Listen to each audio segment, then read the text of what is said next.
支持。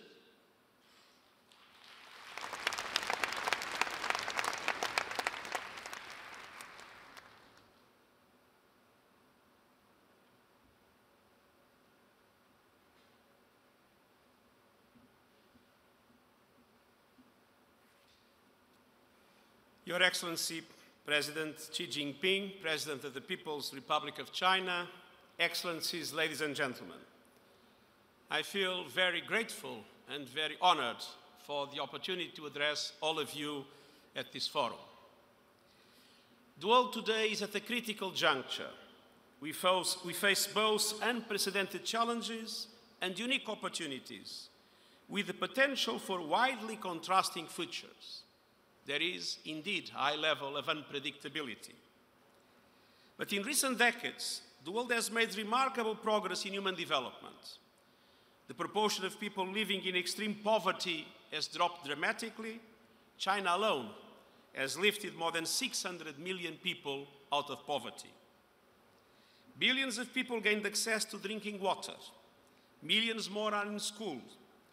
And thanks to major inroads against malaria, tuberculosis, and other deadly diseases, the average people are living longer, healthier lives. Technological innovations have stitched the world together in new webs of commerce, contact, and common endeavor. We also know that millions of people are being left behind. The tide of globalization has yet to lift all boats. For too many, the path to prosperity has proven elusive. Inequalities within and between countries are causing social tensions and sometimes conflict. The planet's ecosystems are degrading at an alarming rate. Climate change became a serious danger. The inability to resolve old conflicts or prevent new ones has caused immense suffering. Terrorism and fragility are on the rise, and trust is on the decline. Trust in governments, in globalization, and in the values that hold us together. Our challenge is to revitalize international cooperation for the common good and build lives of peace and dignity for all. Ladies and gentlemen, for the first time in human history, the world has at its disposal sufficient resources and advanced technologies to end extreme poverty, to reduce inequalities, and place the planet on a sustainable trajectory. We also have inspiring new strategies agreed by all 2 years ago: the 2030 Agenda for Sustainable Development, the Paris Agreement on Climate Change, and the Addis Ababa Action Agenda on Financing for Development. Bringing these plans to life requires wide-ranging action, investment, and leadership. And in this context, the Belt and Road Initiative has immense potential. Running through Asia, Europe, and Africa, and extended to the whole world, it is far-reaching in geography and in ambition.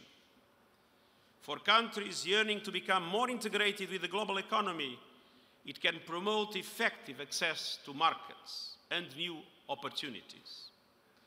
And while the Belt and Road Initiative and the 2030 Agenda are different in their nature and scope, both have sustainable development at the overarching objective. Both strive to create opportunities, global public goods, and win-win cooperation.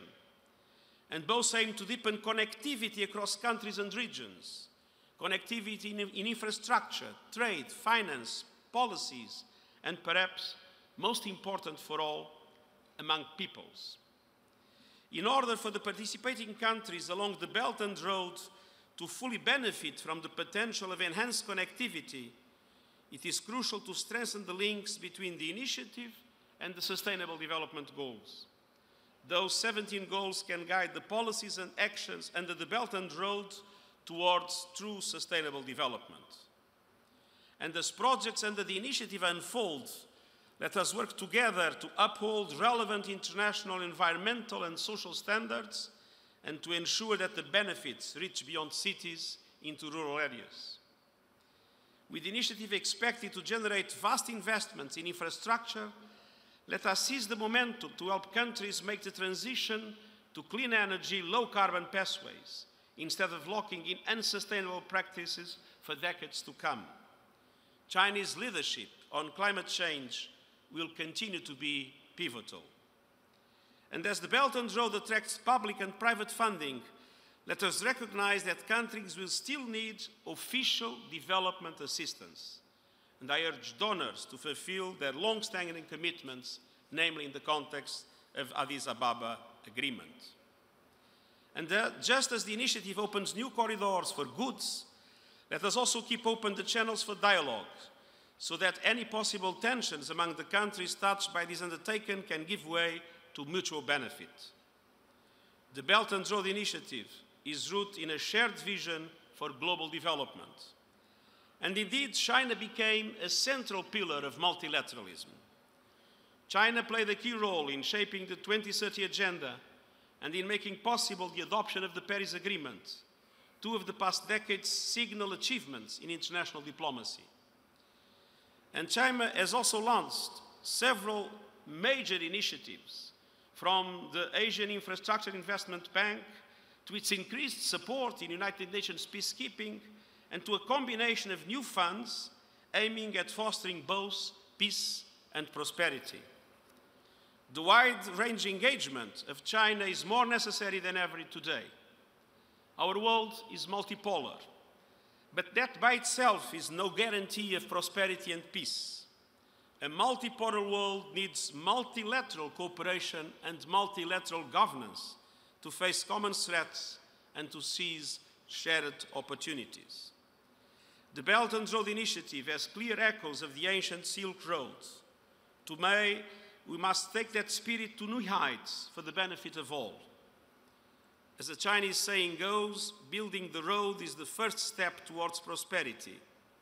The United Nations system stands ready to travel this road, and you, in order to achieve the Sustainable Development Goals and to fulfill our promise to leave no one behind. Thank you.